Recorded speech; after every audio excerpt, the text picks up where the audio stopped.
U.S. Senator Dick Durbin from Illinois has declined an award from the Archdiocese of Chicago. Cardinal Blase Cupich planned to give the senator a Lifetime Achievement Award for support to immigrants.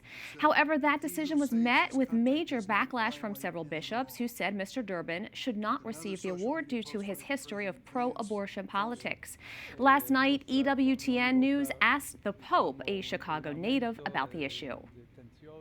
I just wanted to ask one thing that has become a bit of a divisive subject in the U.S. right now, with Cardinal Cupich giving an award to Senator Durbin.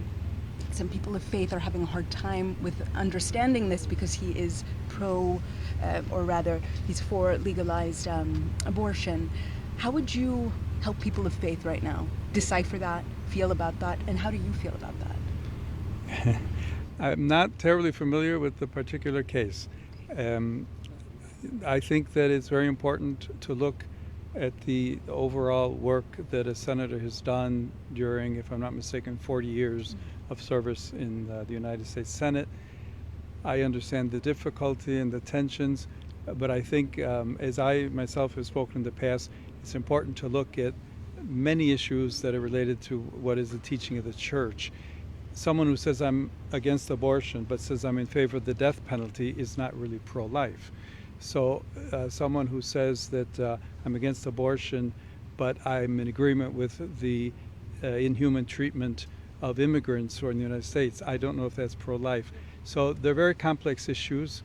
I don't know if anyone has all the truth on them, but I would ask first and foremost that there be greater respect for one another and that we search together both as human beings, in that case as American citizens or citizens of the state of Illinois, as well as Catholics, to say we need to really look closely at all of these ethical issues and to find the way forward as church.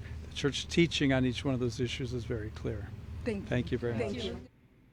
For more, we turn to Jonathan Liedl, senior editor for the National Catholic Register. Jonathan, thank you for joining us. Great to be with you. So we heard the Pope's words there. Can you give us context around the Holy Father's response to that question yesterday about the controversy surrounding Senator Durbin and the Lifetime Award? Yeah, absolutely. Well, that controversy, it's been a major issue in the U.S. now for 2 weeks. As was mentioned, we've had 8 bishops publicly ask Cardinal Cupich to rescind the award, which is a rarity to have bishops critiquing each other in public. In addition to that, the story has been front and center for Catholic media across the ecclesial spectrum.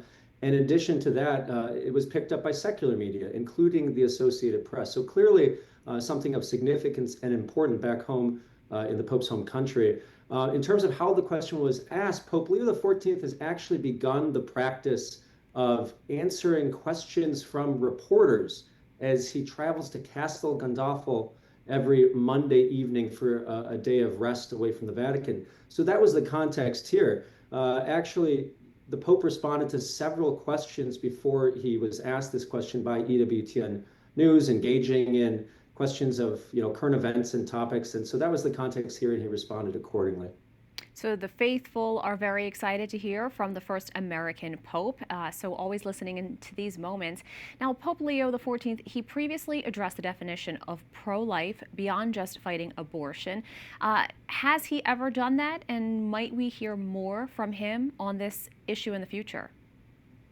Yeah, this seems to be a big theme of Pope Leo's. Pope Leo wants Catholics to be consistent. He wants Catholics to embrace and apply all of the Church's teaching related to human dignity and life. For instance, we saw this in his first week of being Pope during an address to the diplomatic corps. He said no one is exempted from striving to ensure respect for the dignity of every person, especially the most frail and vulnerable, from the unborn to the elderly, from the sick to the unemployed, citizens and immigrants alike. And the language he used to talk about being pro-life in this interview was strikingly familiar to an address he gave in 2023 as a cardinal in Peru.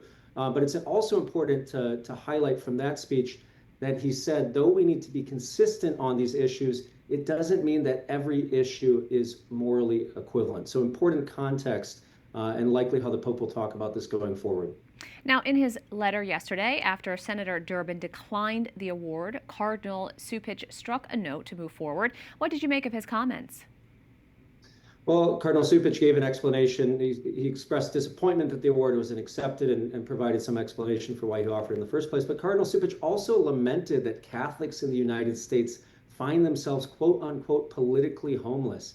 He said that neither of the two major parties fully embraces and represents the Church's teaching on the human person, on life and dignity. And often we find that Catholics ourselves are very divided on these issues as well. So his call was for Catholics to engage in dialogue with politicians who they might not agree on the issues with. And he also called for Catholics of different political views to gather together, exchange views, and listen to each other. He even proposed that Catholic universities might be able to play a role in these kinds of synodal gatherings. So something we'll have to keep an eye on to see if that comes to fruition.